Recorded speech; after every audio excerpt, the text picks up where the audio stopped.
আসসালামু আলাইকুম দর্শক, আমি এস এম মেহেদী হাসান চলে আসলাম আমার অফিস থেকে আজকে আপনাদের মাঝে নতুন একটা গল্প নিয়ে। আমি আজকে আপনাদের সাথে যে গল্পটা আলোচনা করব দর্শক, আজকে যে গল্পটা আপনাদের সাথে শেয়ার করব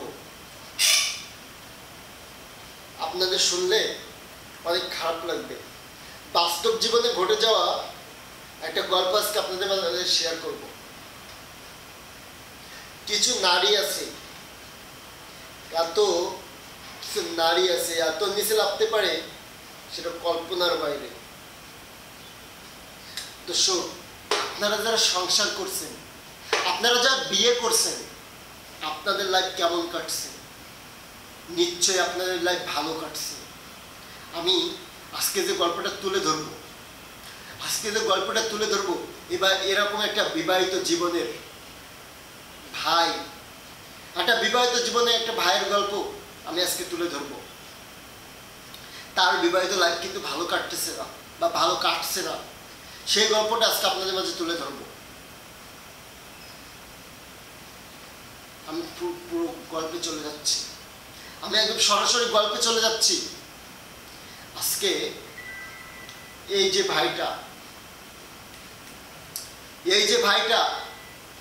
ভাইটা বিয়ে করছে। ভাইটা গরিব, ভাইটা হলো গরিব অবস্থায় সে বিয়ে করছে। যখন বিয়ে করছে, যাকে বিয়ে করছে তার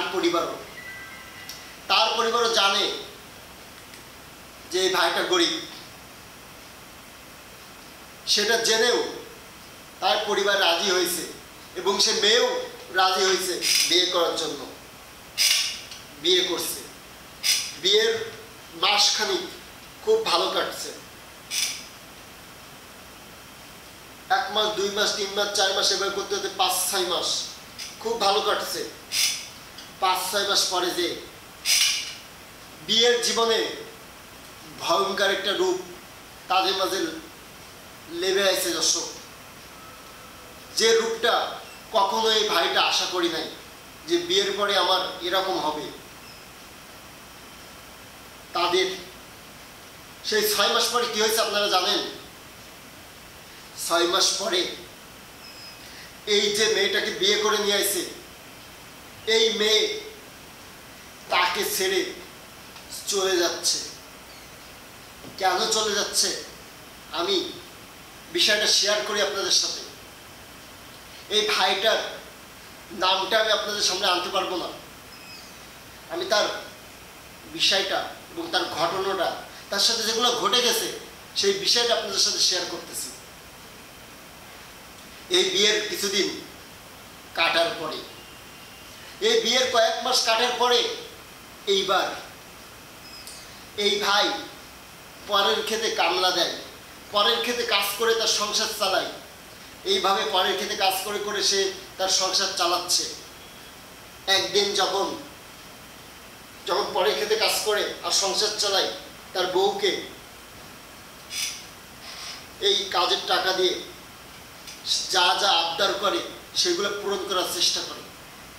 হয়তো বেশি দিতে পারে না, কিন্তু কম করে সবকিছু তাকে এনে দেয়, সবকিছু তাকে দেয়, তার আবদারগুলো পূরণ করে। এই ভাই মাঠে কাজ করে, কৃষি কাজ করে, এইভাবে তাদের সংসার চলতে আছে। 6-7 মাস পরে যে এই ভাই একদিন মাঠে কাজ করতে গেছে। কাজ করতে যে তার ওই যে কুদাল চিনেন, কুদাল দিয়ে কাজ করতেছে মাঠে, যে জমির আল কাটতেছে। কাটতে কাটতে কোদালটা জমির পর থেকে সরে এসে পায়ে লাগছে। পায়ে লাগার পরে পায়ের যে শিরা থাকে, একটা শিরা কেটে গেছে দর্শক। কেটে যাওয়ার পরে তাকে তো ওই মাঠে যারা ছিল তারা ধরে তাকে বাসায় নিয়ে আসে এবং ডাক্তার নিয়ে আসা হয়েছে। সেখান থেকে তাকে হাসপাতালে নিয়ে যাওয়া হয়েছে। সেখান থেকে সে হাসপাতাল কর্তৃপক্ষ তাকে সুস্থ করে দিয়েছে। কিন্তু হাসপাতাল কর্তৃপক্ষ বলছে, ডাক্তার বলছে যে সে কখন হাঁটতে পারবে তার কোনো গ্যারান্টি আমরা দিতে পারবো না। তার শিরা কেটে গেছে বলে সে এখন হাঁটতে পারবে না, সে এই অবস্থায় সবসময় সহবসা থাকবে। আস্তে আস্তে এটা ঠিক হয়ে যেতে পারে। এইভাবে বাসায় নিয়ে আসে। বাসায় আনার কিছুদিন পরে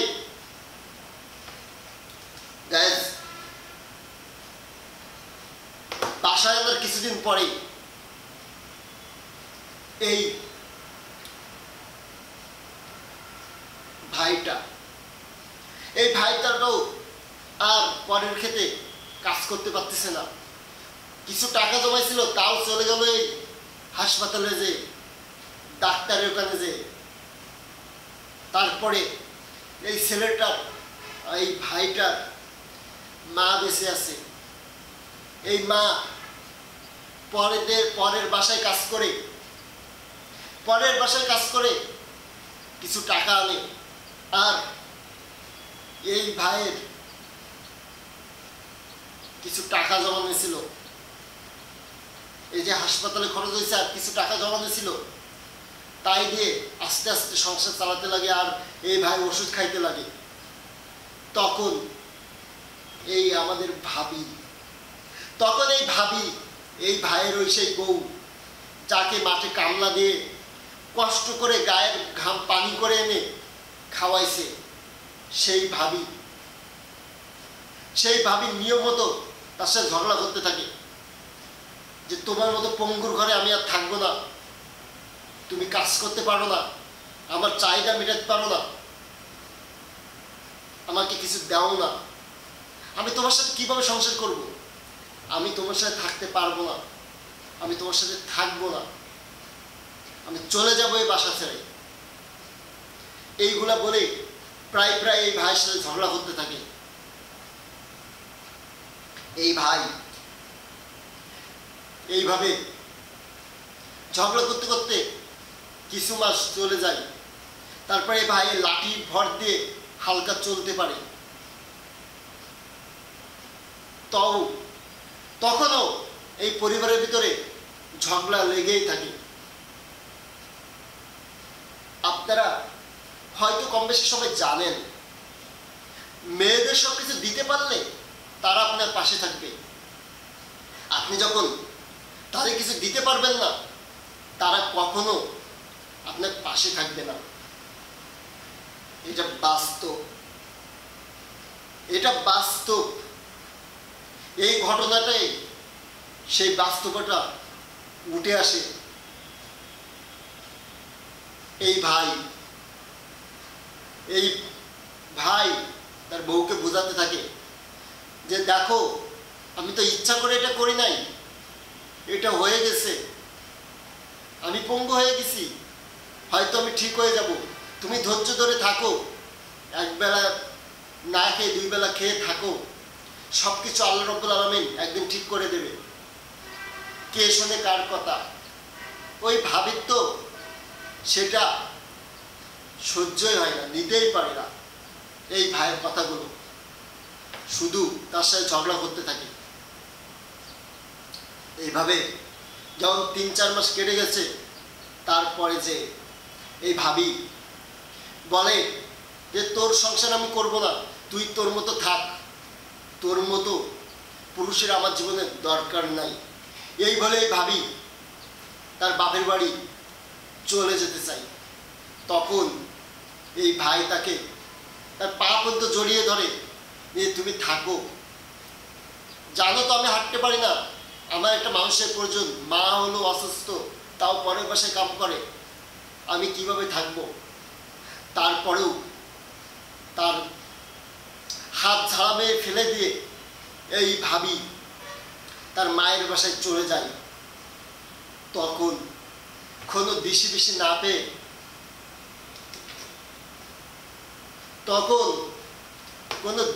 না পেয়ে এই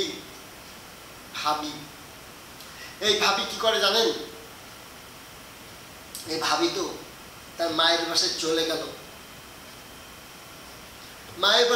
গেল, আর এই ভাই তো হতাশ, শুধু কান্না করে যে যখন আমি রোদে পুড়ে ঘাম ঝরিয়ে খাওয়াইছি, তখন ও আমার সাথে ছিল, আর আজকে আমি অসুস্থ হয়েছি বলে আমাকে ছেড়ে চলে যাচ্ছে বা চলে গেছে।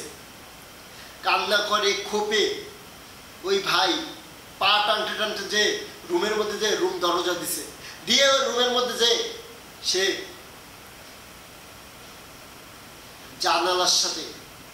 জানালার সাথে পাশে ছিল একটা উন্না, সেই ঘরের থেকে উন্না নিয়ে জানালার সাথে পেঁচায়ে গলায় দিয়ে রশি দিয়ে মারা গেছে। দর্শক আপনারা ভাবতে পারছেন এইভাবে এই ভাইটার জীবন শেষ হয়ে গেল।